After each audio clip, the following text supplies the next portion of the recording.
Hello, there we are. Happy whatever time it is where you are. My name is Mweteeli, and I'm the author of the book Play to Win. Play to Win. If you haven't already downloaded this book, I have put in I'm not sure I've done that today. It's softskills.co.ke. There will be a tab there that says Play to Win, and you can download the ebook from there. I'm offering this book free of charge.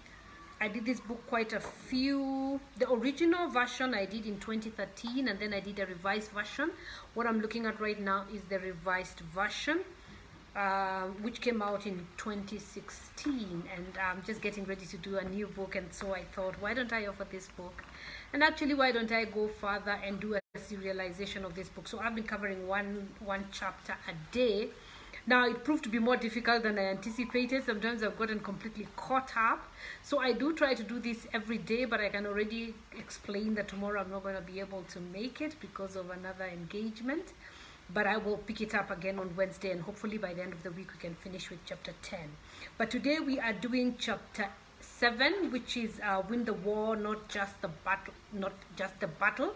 We're talking about the whole concept of delayed gratification, of long-term planning, and all of that. But before we get into any of that, I think it would be a good idea to very quickly just run through what have we already covered. And in chapter 1, we say that life isn't fair. Now, first of all, the whole title of the book is Play to Win. And Play to Win, the concept of it is how to identify your unique ability, how to identify your unfair advantage, that area in which you are good, you are better than other people, so that if you're going to compete, and life is a competition, you want to compete from a place of strength. And therefore, we are saying life isn't fair as chapter 1 of the book, which is also the subtitle, that life isn't fair. Now, when we say life isn't fair, what we are saying is there is an area in which you competing in that specific area gives you an unfair advantage. So for example, if I am a gifted singer, if I'm a gifted athlete, if I am a gifted comedian, if I'm a gifted manager, you know, whatever my area of unfair advantage is, it's then in my best interest to identify that area and then go ahead and play in that area, which is what we are calling Play to Win. So chapter 1 just states that, listen, life is not fair. Life is not fair. People will have better than you in one area, you will have something. So basically all we are saying is we are never all treated the same. Life does not ever treat us all the same. Everybody has got ups in one places and lows in one places, and therefore you want to identify what is the area of unfair advantage and play in that specific area. So that is chapter 1. Chapter 2 was like, why play? You know, why would I bother? Why do I want to pay attention to this at all? Why do I want to play? Why do I identify where my area of strength is? What's the purpose of this entire exercise? And we were saying there are two main reasons why you'd want to do that. Now, one, you don't have a choice. I said that already. You definitely do not have a choice. Life treats us different. Life gives people, one person an advantage in his area, gives another person an advantage in that area. So you might as well compete in your area of strength. Now, whenever we talk about strengths and weaknesses, if I'm going to name in one word what my weakness would be, it would have to be accounts. I don't like accounts. I'm not good at accounting.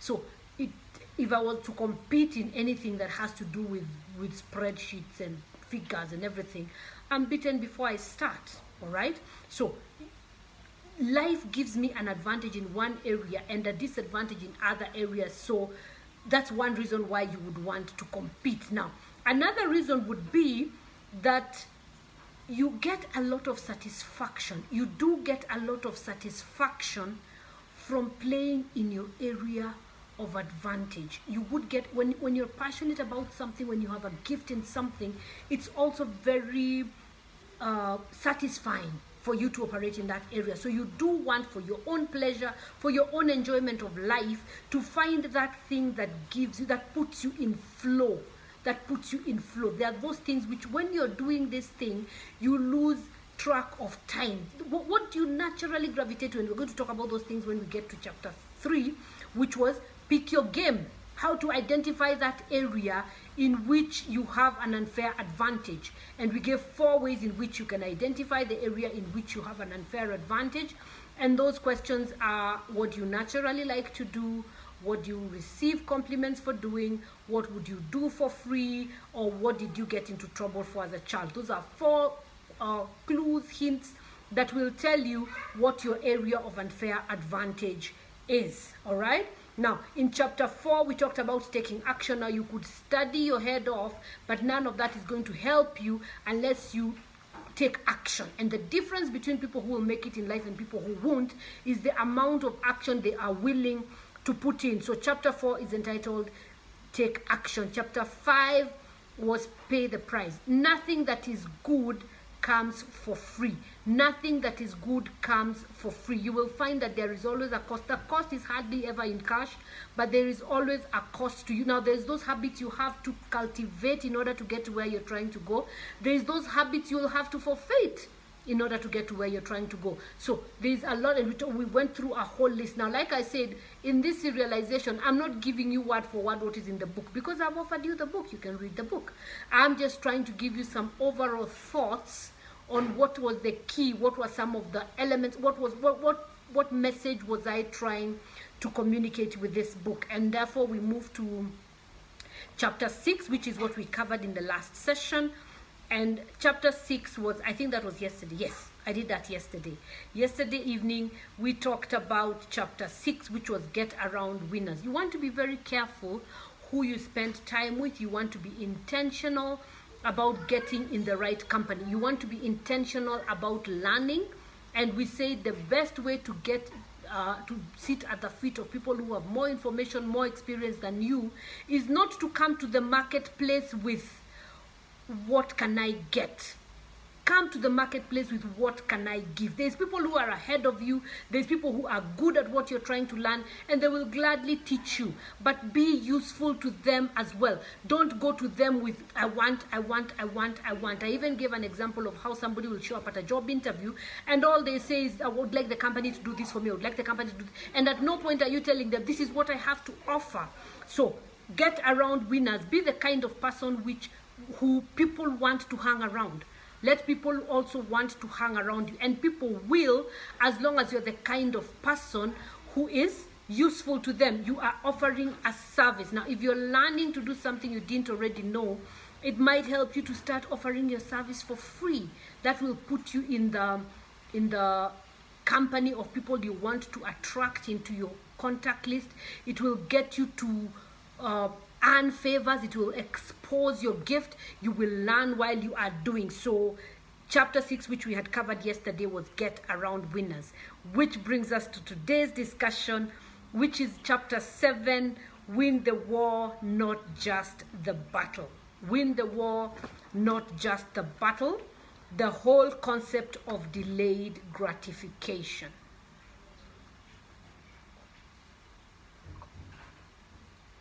Now, I come from Kenya, which is the country of long distance running, and therefore it's not difficult to talk about delayed gratification.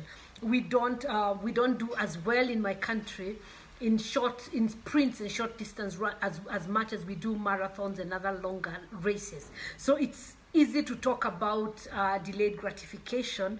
In our country, we tend to understand long distance running. Now, life is a marathon.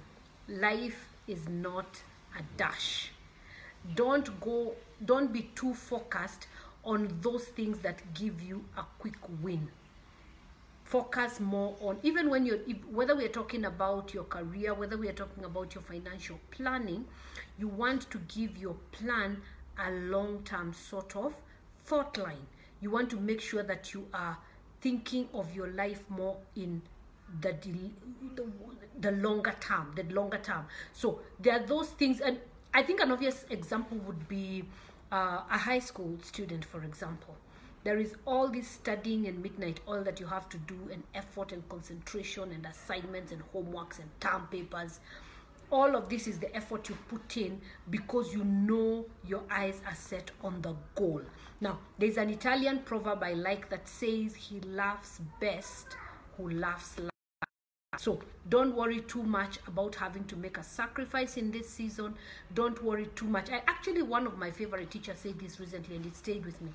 She said, there is nothing you can do to a seed You can put all the manure you want, you can put all the water you want, you can plant it in the best soil, there can be the best sunlight, but there's an element called time. Without time, we are not going to have a harvest. There is no way we can plant and expect to harvest in that same season. So recognize if this is your season of planting. If for example I was starting a business and I started the business today, actually it's interesting that what comes to my mind is there's once I was reading, and this is a common book, I'm sure everybody has read it, Rich Dad Poor Dad, and the guy said this: whenever we meet rich people, often people ask the rich for money and they ask them for jobs, but nobody ever asks a rich person how to get rich. The first time I ever read that, I just finished college. And I thought to myself, who is the richest person I know, that I can approach? And I thought about a particular gentleman, and I made an appointment to go and see him, and I told him, hey, excuse me, Mr. So-and-so and so-and-so. So I read a book that said, find a rich guy and ask him how to get rich. And he told me two things. He told me, don't think short term. Do not think short term. If you want to make money quickly, try gambling. I don't know about gambling, but if you're thinking business, think long term. So if I'm opening a business today, that season is called planting. There will be pruning, there will be weeding. There's all these seasons that go into the farming cycle, before we get to the harvest season. So don't expect to harvest during the planting season. If this is the planting season, then recognize it as the planting season and put in all the effort you need to put in, because the harvest is coming soon enough. So the Italian proverb there says, he laughs best who laughs last. So don't feel too badly if you're not seeing a lot of the fruit of all of your labor. The childbearing process is also a good example to think about. There is absolutely nothing that can be done that will make a baby be born before the 9 months have passed. It doesn't matter what kind of nutrition the mother is on. It doesn't matter how impatient she is. I remember when I was first having a child, my first pregnancy was a twin pregnancy, and during my I must have been about 35 weeks. I had high blood pressure. I went for my regular checkup, and they checked my blood pressure, and it was very high.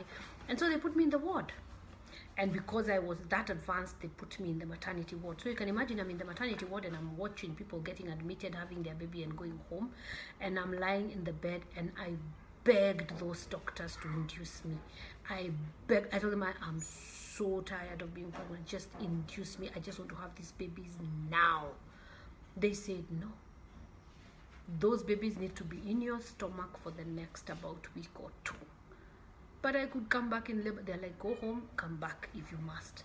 Point, you have to wait it out. You have to wait it out. There's a lot of things in life which you have to wait out. So no amount of begging on my part could get these doctors to induce my labor. They said, no, this is a multiple pregnancy. We are not going to do that. I respect them for it. It looked at that point like a very, very long time to wait. But it happened, and here we are. Now that's, 25 years ago.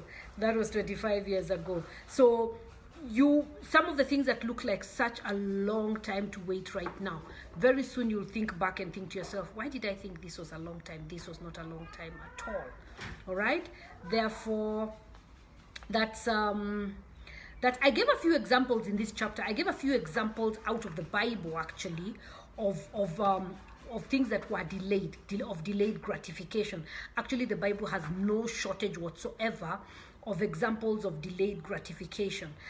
It's easy, and we all learned this in Sunday school, how Noah was asked to build an ark, and Noah built an ark, and it started raining.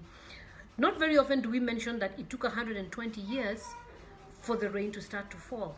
So some of the things I'm preparing for now may not happen. Say, for example, I start to prepare for my retirement. I was just having a conversation this afternoon with a friend of mine who is an expert in retirement planning. Now, she starts to train people for retirement as soon as they get their job. Now, when I got my first job, I was probably, 18, 21, fresh graduate. If you're telling those people, prepare for what will happen to your finances in old age, that might look like such a long time ago. But I promise you, you blink twice, and your retirement is staring at you in the face. So whether it's in the area of finances or in the area of career, it's a good idea to think long term. So let's go back to the examples I was talking about that are out of the Bible. So we mentioned that Noah waited 120 years for the rain that had been promised to start. You can imagine during that time, people laughed at him, people asked him, what are you doing? This has never happened. And it's also important to note that it had never rained before. It had actually never rained before. So possibly you're talking to us about an invention you're making, about a plan you're making, and none of us are able to see it. So even if you're the only person who can see your dream, keep the dream alive. Keep the dream alive, because in the words of one of my teachers, if God gave a dream to you, he may not have given that dream to us. We may not understand it because the dream was not given to us. So just keep your faith up and keep going. Now, Abraham is another common figure in the Bible who waited 25 years from the time he was promised a son to the time the son was born. And it's a good idea to mention that when he was promised the son at all, he was already 99 years old. So these are people who waited a long time. Moses waited 40 years in the wilderness before he came to be the savior of the people that he had been promised he would be. Now, there's all sorts of... David is another good example. From the time when David was anointed, when he was anointed king, to the time he actually sat on the throne, was at least 25 years. There's a lot. Now, in our society nowadays, it's easy to think of quick fixes. You want things quickly. You want your delivery quickly. You call for lunch. You want your lunch with you in 5 minutes. You put your food in the microwave. 25 seconds later, your food is hot. So we are in a society that thinks of very, very quick fixes. But that's not how real life works. It's a good idea when you're thinking about your career, when you're thinking about how to identify and sharpen your gift, how to get to where you're trying to go. It's a good idea to think long term. Joseph spent a lot of years in prison and in slavery before he got the promise that he had been given. So really, the Bible does not have any shortage of examples. And I'm sure when you think about people who have lived in our time, they experience all the gratification and even more, much bigger than their dreams. I'm thinking of people like Mother Teresa. I'm thinking about people like Nelson Mandela, who was in jail 27 years. There's a famous marathoner in Kenya. Her name is Catherine Dereva. I'm a big admirer of her. And one day I heard her say this in an interview. She said she waited 10 years to win her first marathon. Like I said, I come from a country that is full of marathoners and long distance runners. A lot of times the cameras are very good at catching the finish line. I remember at one point I ran the Nairobi Marathon. Okay, just between you and me, I walked the Nairobi Marathon. And as I walked the Nairobi Marathon, it was finished. And of course, that evening I was keen to see what they would report on the news because I had been part of the group that had run the marathon. And I remember them saying, and I don't remember what the figure was. I don't know if it was 10 million or whatever the gift was, but I remember them saying, this guy won 10 million shillings in 2 hours. And I thought to myself, really?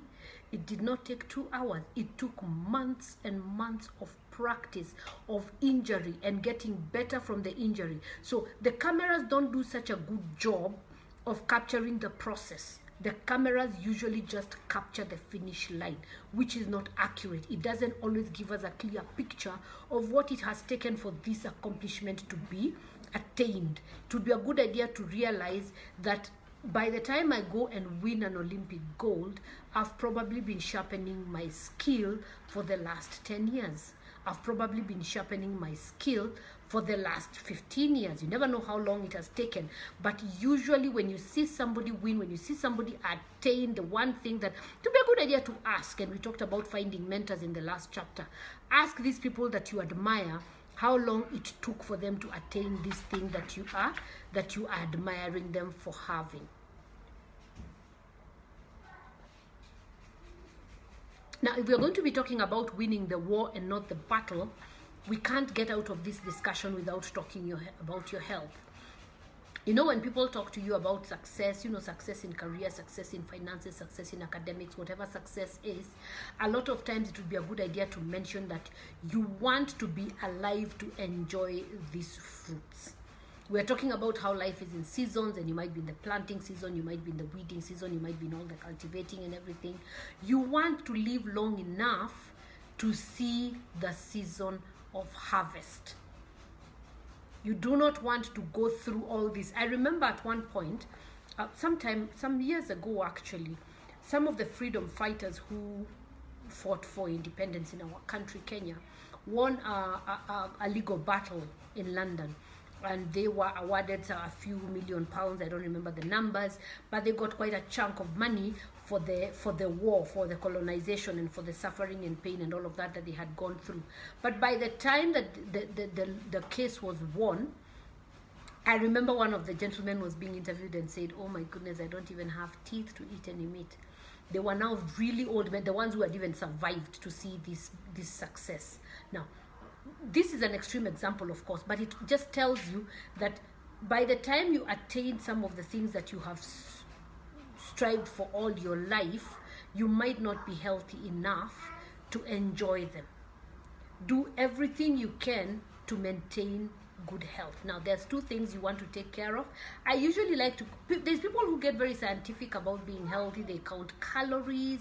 They get very scientific about it. Today I have had this number of calories. I'm going to do this repetitions in the gym and all of that.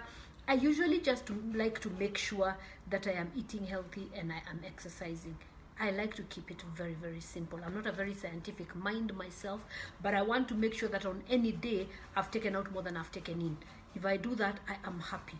On health, my advice would be find something you enjoy doing. Find something you enjoy doing. I enjoy two things. I enjoy gym myself and I enjoy walking. If I haven't gone to the gym, I will walk. And while I do either of those, I will be listening to interesting podcasts to the teachers that I like to learn from. I will find something to be in my ears while I am doing that. That's something I'll do every day for an hour or two. So I've settled that, and that's what I do for my physical well-being. Now, I don't extremely deny myself all processed foods and say I'm on a raw food diet or I'm on all of this. What works for me is to just keep it moderate. I do enjoy my favorite foods, but I enjoy them in moderation. I like to keep it very simple. I don't like to set myself rules that I will not be able to follow. Find what works for you, but think about your health as well when we talk about winning long term, because for you to attain all your goals and then be too unhealthy to enjoy them, it wouldn't be success. If today your target was to become a millionaire and you do become this millionaire, except you become a millionaire that's bedridden, what is the point? You get all this freedom, you can now travel around the world, except you do not have the health to do this. None of this is satisfactory. So you do want to consider your health as well when we are talking about it. So give your health high priority, exercise, eat well, and sleep enough. A lot of times, again, when we are driven to attain a goal, we tend to not sleep enough. It's very, very important that you sleep enough, and your body will tell you. Again, I don't get very scientific. I don't say things like I must sleep this number of hours. I just sleep till my body tells me I'm rested. You will require much more sleep as you're getting older, of course, because your body is not getting any younger. But it's a good idea for you to keep some of these things in mind, because as I was asking here in the book, what good is all your accomplishments if you're not alive to enjoy them? All right, so I'm going to be summarizing what was talked about in this chapter, where we were talking about win the war, not the battle. It also means that sometimes you might lose some battles. Don't beat yourself up too hard if you lose some of the battles. There's some things that won't work out well for you. If that happens to you, don't sweat it too hard. Dust yourself off. Get up. Now, I like the expression that says, and I've heard this many, many times, that I think I must have read that in Rich Dad. I'm not very sure where I read that the first time, but I've heard a lot of teachers and speakers say that. They say, I've never met a rich person who has never lost money, but I've met a lot of poor people who have never lost money. Another way of saying that is this: you can start and fail and start and fail and start and fail. All you ever have to do is to come up with one good idea and you'll become a millionaire. So you can come up with 10 bad ideas, you can come back with 20. At the point of you putting in the effort and everything, of course, you don't know that it's a bad idea. You don't know that your execution is poor. You put in your all and it goes bust. I would know. I've had a lot of businesses of mine go crash. But you need just one good idea and you're across the bridge. So don't worry about falling and rising again. When we say win the war and not the battle, you will lose some of the battle, but don't let that put you down. All right, don't let that put you down. So that will be it with chapter 7, and of course it ends with the points to ponder. If you're just joining this for the first time, then you don't know yet, but and you will find that when you download the book, that at the end of every chapter there is the section that is called points to ponder. And in this one, you will want to ask yourself, what are some of the things that you have had to wait a long time for?